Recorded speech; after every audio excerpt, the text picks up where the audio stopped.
Bharat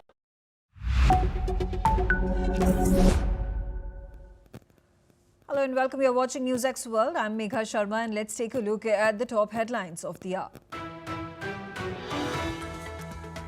31-year-old conservative activist and influential Trump ally Charlie Kirk has died after being shot at a campus event in Utah. US President Donald Trump shared a grief video calling it a dark moment for America.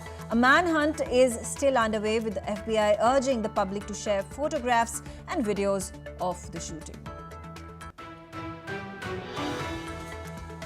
The detained South Korean workers have been released and are now on their way to the Atlanta airport to board the chartered flight that was brought in to repatriate them. The US president is said to have refused to release them earlier, asking them to train the Americans, delaying their repatriation. Meanwhile, the South Korean president Lee Jae-myung has said that the country will be hesitant about investing in America following a massive immigration raid at a Hyundai plant in the state of Georgia last week. The former Chief Justice of Nepal, Sushila Karki, has met with the army chief amid speculation that she will be picked as the interim Prime Minister of Nepal. Talks between the army and the Gen Z protesters will resume today. Curfew in violence-hit regions, including the capital Kathmandu, has been extended till Friday morning.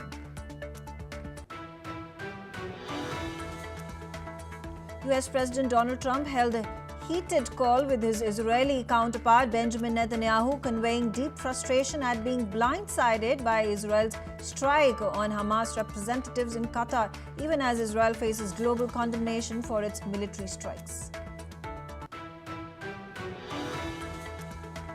At least 35 people have been killed after Israel carried out airstrikes in Yemeni capital Sana'a. A day after targeting Hamas leaders in Doha, a number of sites were targeted, including medical and fuel stations. The Houthis said that they used missiles against the Israeli strikes.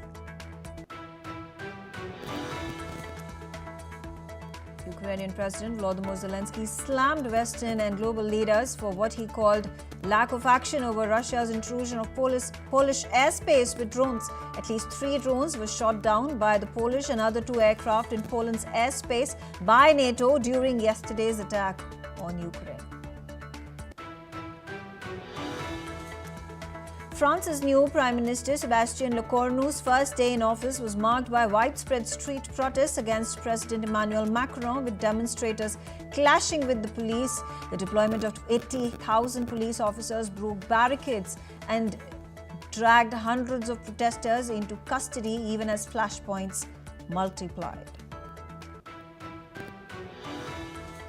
A Brazilian judge has returned the first non-guilty vote in the coup plotting trial of former President Jair Bolsonaro, shifting all eyes on the last 2 of his colleagues left to vote following 2 findings. The former president of Brazil faces accusations that he attempted to illegally hang on to power after his 2022 electoral defeat to the current president Lula da Silva.